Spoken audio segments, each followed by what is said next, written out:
वक्फ संशोधन बिल लोकसभा में पास। असदुद्दीन ओवैसी ने वक्फ संशोधन बिल को गांधी की तरह फाड़ दिया। गृह मंत्री के दावे पर उठाए सवाल। इमरान प्रतापगढ़ी ने कहा इतिहास याद रखेगा। आइए आपको बताते हैं पूरी खबर।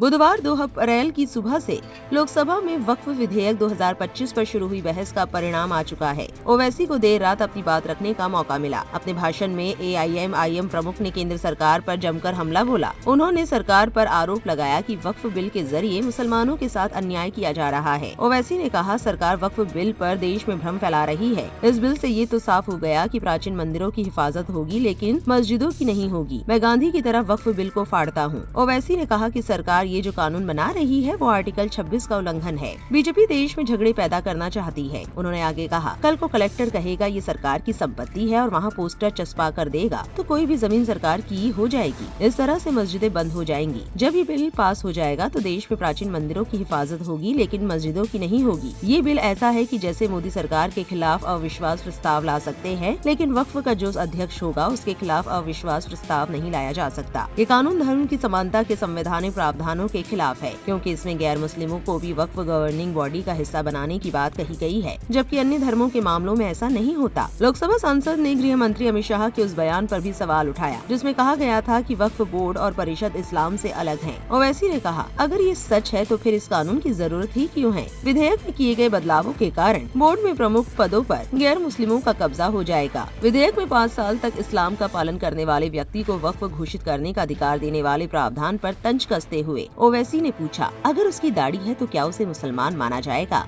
या उसे साफ सुथरा होना चाहिए। उन्होंने चिंता जताई कि अगर राज्य और केंद्रीय वक्फ बोर्ड अल्पसंख्यकों के हितों की रक्षा नहीं कर सकते तो फिर उनकी सुरक्षा की जिम्मेदारी कौन लेगा। ओवैसी के अनुसार ये विधेयक मुसलमानों की धार्मिक और सांस्कृतिक पहचान पर हमला करने के लिए लाया गया है। उन्होंने सरकार पर अल्पसंख्यकों के अधिकार छीनने का आरोप लगाया। इसे गंभीर चिंता का विषय बताया है। आपको बता दें लेटेस्ट अपडेट के मुताबिक लोकसभा स्पीकर ओम बिरला ने वोटिंग प्रक्रिया पूरी होने के बाद परिणाम बताया। उन्होंने कहा कि वक्फ संशोधन बिल 2025 के समर्थन में 288 और विरोध में 232 वोट पड़े हैं। अब ये बिल 3 अप्रैल को राज्यसभा में पेश किया जाएगा। इसको लेकर कई लोगों का रिएक्शन भी सोशल मीडिया पर सामने आया है। रोशन राय नाम के एक एक्स यूजर ने लिखा इंडियन पार्लियामेंट में रात के 1 बजे भी चर्चा चल रही है। चर्चा टैक्सेस को कम करने के लिए, न ही बेरोजगारी, न ही महिला सुरक्षा, न मणिपुर, न शिक्षा और स्वास्थ्य पर चर्चा करने के लिए बल्कि वक्फ अमेंडमेंट बिल के खिलाफ वोट करने के लिए। भगवान इस देश को बचाए। अगर इन लोगों ने इस सीरियसनेस का 1% भी असली मुद्दों की चर्चा में लगाया होता